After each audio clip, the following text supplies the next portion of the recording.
Hi, Mystery Recapped here. Today, I'm going to explain a horror mystery movie called Pandemonium. Spoilers ahead.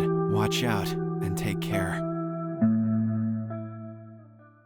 The movie opens with a man named Nathan waking up in the middle of the road. He spots his crushed car nearby and realizes he was just involved in an accident. Surprisingly, he appears to be perfectly fine with no visible wounds. Shortly after, he notices another man named Daniel nearby. It turns out Daniel was riding a motorcycle when he collided with Nathan's car and fell off the cliff. However, he also has no scratches on his body, which astounds them both. Either they're both already dead, or I'll eat my shoe. They try to recall how they got out of their vehicles, but can't remember anything. Daniel speculates that they may be dead.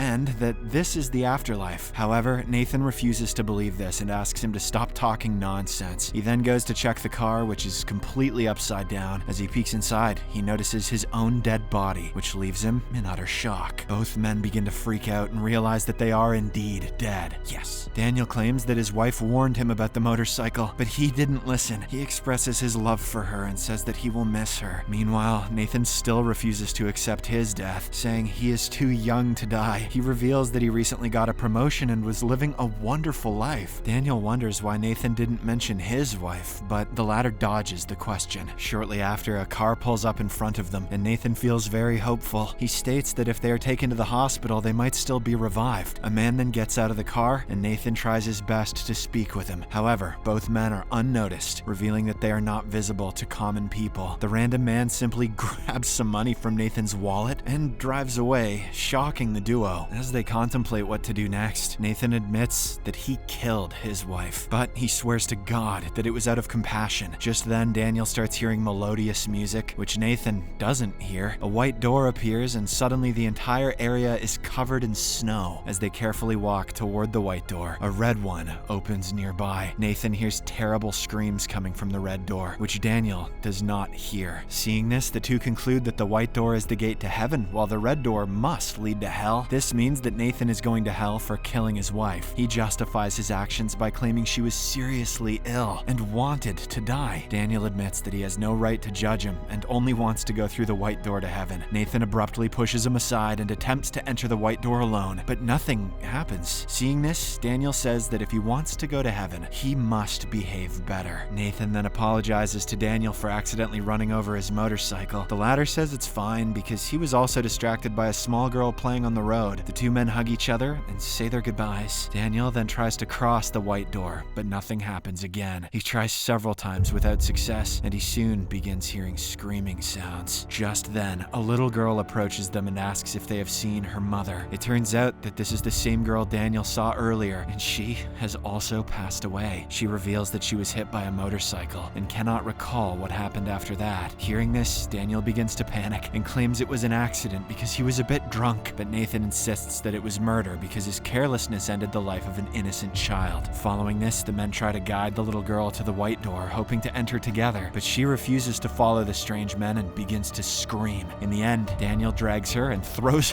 her inside the white door, where she vanishes instantly. This means that she has been accepted into heaven, whereas they are not. With no other choice, the two decide to accept their fate and enter the red door. Daniel is the first one to go, and he immediately vanishes on the other side. When it is Nathan's turn, he starts to justify himself again, claiming that his wife was depressed. But as he continues blabbering, a massive monster suddenly appears, ready to attack him. This freaks him out, so he eventually crosses the red door and arrives in hell. That thing was scary. I better go where it came from. Upon his arrival, Nathan doesn't see Daniel anywhere, but he sees many tormented souls lying unconscious on the ground. He then comes across a little girl named Jean, and when he grabs her hand, he begins to see visions of her former life. In a flashback, we see Jean in her room, which is in a huge mansion. She is having trouble sleeping because her parents are fighting in the other room. Mom wants to help Jean, but Dad is scared of her for some reason. Tired of her parents' argument, she plays music in her room to drown out the noise. In the next scene, Jean is having a session with her therapist. She reveals that she was cutting biscuits into small pieces to feed the birds. But when the mother bird approached her, she became annoyed and killed all of them. Jean also admits that she enjoys poking her sister with a pen because she hates her. Jean then openly mentions that she once attempted to hurt her parents. When the therapist asks what she did to her sister, the little girl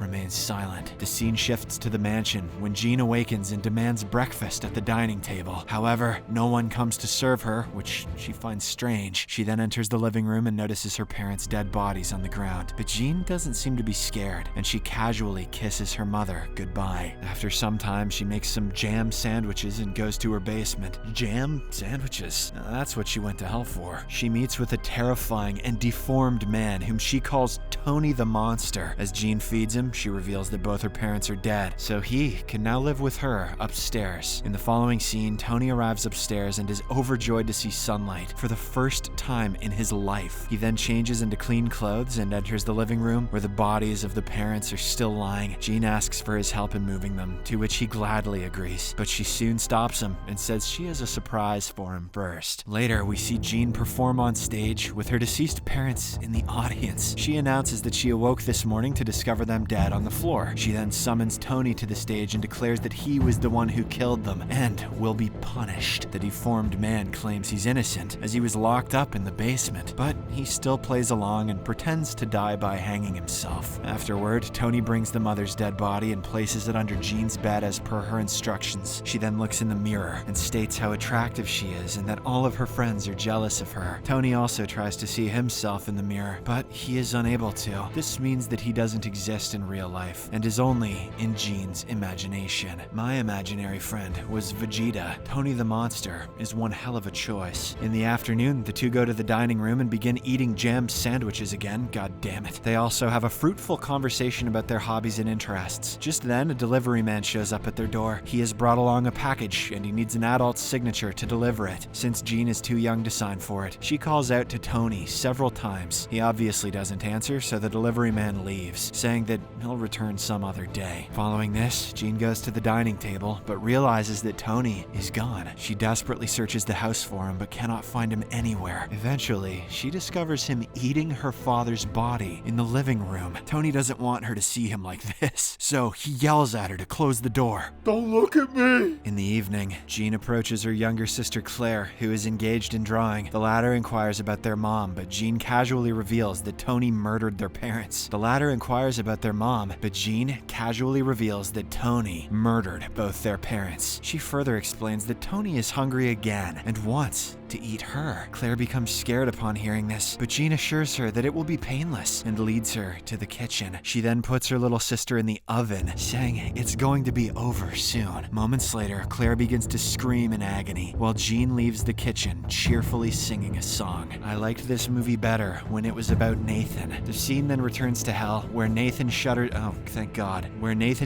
in horror at what he just witnessed. Moments later, he comes across a teenage girl with her mother and touches them because he hasn't learned his lesson, I guess. He then proceeds to see visions of what caused their demise. In a flashback, we see the mother Julia, who appears distressed as she prepares tea in the kitchen. She calls out for her daughter Chloe, saying they're going to be late for school. But even after calling multiple times, the teenager doesn't respond. Julia then goes to Chloe's room, only to find her dead in the bathtub. This sends her panicking, and she immediately pulls her corpse out of the water. After a while, Julia brings Chloe's body to the kitchen table and proceeds to serve her breakfast. She's still in denial that her daughter is dead and continues to talk as if everything is normal. We then see a flashback to the previous morning when Julia was scolding Chloe for being late to school. Later, over breakfast, Chloe recalls the bullies who have been tormenting her in class. She tells her mother that she has had enough and doesn't want to go to school anymore. However, Julia argues that she just needs some more time to adjust to the new school environment. The scene then shifts after Chloe's death, where her body falls from a chair and a cat begins to lick her blood. Seeing this, Julia quickly intervenes and scares the cat away. She then brings a wheelchair for Chloe and explains that they are going on a vacation now. While having a mental breakdown, she packs their belongings and assures the dead Chloe that she won't have to go to school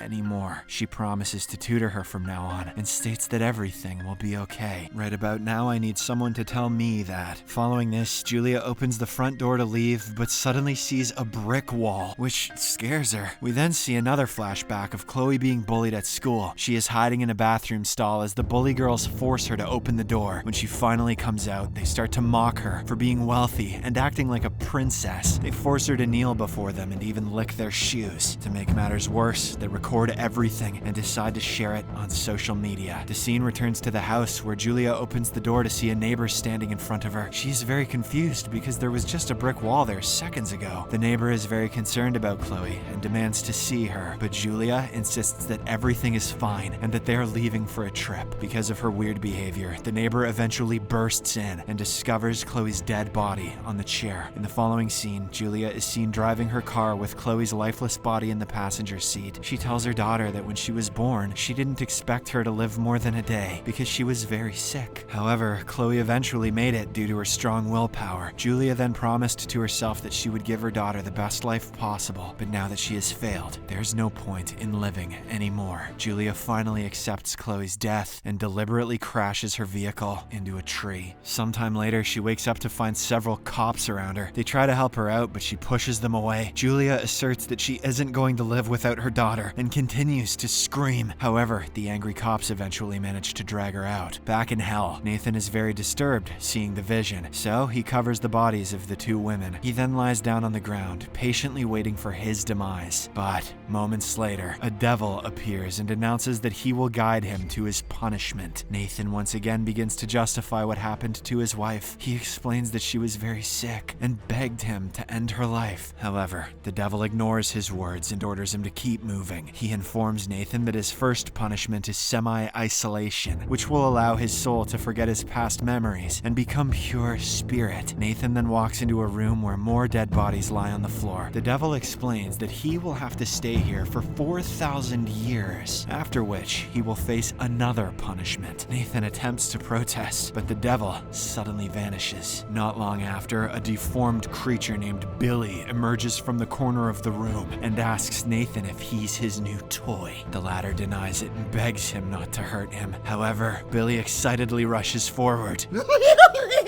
and proceeds to bash his head. He continues to beat Nathan so severely that his soul is eventually destroyed. Moments later, the devil comes into the room and scolds Billy, saying they've been losing many souls because of him. According to Hell's rules, once a person's soul is destroyed, they are reincarnated into another life. The devil states that Nathan was a damned soul who was not meant to be reincarnated. This means he will be born as an antichrist who will wreak havoc on Earth. Meanwhile, on Earth, we see Nathan being reborn once again. The devil then cuts off Billy's head as punishment, but assures him that it will grow back tomorrow. He demands that the situation be fixed and that Nathan's soul be returned to hell. As the movie ends, we see Billy appearing in the newborn baby's room, most probably to end his life. To all aspiring filmmakers out there, if this movie can get funded, so can yours. Subscribe for more videos like this, turn on notifications, and leave a like to help the channel out. Thank you for watching.